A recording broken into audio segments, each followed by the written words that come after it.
My name is Julius David Ward. I'm 58 years old. This is how I found out that I was sick. I do a lot of panhandling down in the gas lamp area. One night, I was sitting on the ground asking people if they could spare any change. This one guy, he walked up and kicked me in my eye. It so happened that it was a policeman right on the corner. And he went and caught the guy. They took an MRI, or whatever you call it, CAT scanner. They took one of those. I'm laying in the hospital. I'm thinking that they're going to come back and tell me about if any bones are broken in my body.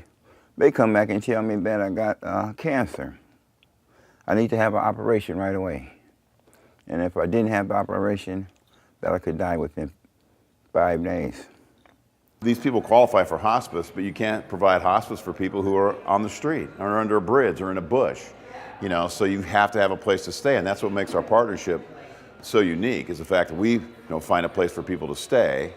When you're looking at having a life expectancy of 6 months or less due to your disease, the last thing that you need to be worried about at that point is where you're going to stay that night. Really, you should be focused on quality of life, having the best final days as possible, and maintaining your comfort level.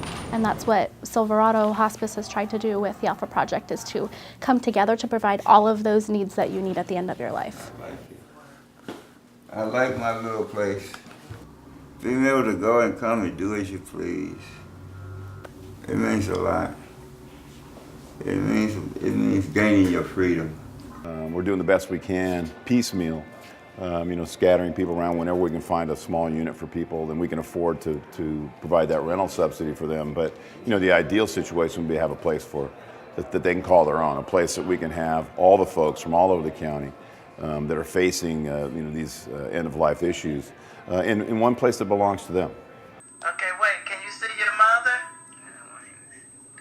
Yo, I see you ain't there looking at. You ain't looking that bad. Can you see her? Huh? You ain't looking that bad. Yeah, I see you. Hi, Miss Ward. Y'all got the Christmas tree? Yeah. Oh, yeah. I see the lights on. Yeah, I'm decorating it. Hang in there till I get there. I'll try. You can do that? I think I can. Okay. All right. All right. Love you. Love you too. With him and me, I never wanted for anything, and I never slept like on hard concrete, because even when we were homeless, we had at least 15 or 20 blankets. He always provided, unless I went on one of my binges. Then he'd be mad at me. But right up in here is where, when he told me the last time, I gotta go. Call the ambulance. And this is the last place he slept, out here. It's not easy right now, to be with him and literally see him disappearing. So I don't want to get emotional now. His spirit is still there, The hospice role is very important to us. We honor that client's self-determination, and we're here to support that as long as it's legal and ethical. We want you to make the choices of how you want this journey to look. So in the dead of winter, he would play outside. He'd come in the house, his clothes would be wet. She'd put some dry clothes on him and he'd go right back out. So he always liked outside, He'd go to the Goodwill and he'd get the skates. Remember the old skates with the key?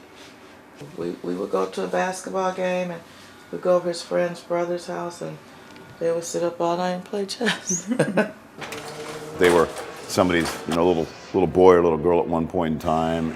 The biggest indignity in the world is to face the end of your life alone, out on a bridge or under a bush and be there all by yourself and really thinking that nobody cares about you. So I think that's the beauty about what we do, is be able to bring these people in, treat them with dignity and respect, get them the resources they need, and they know they're not in this final battle by themselves.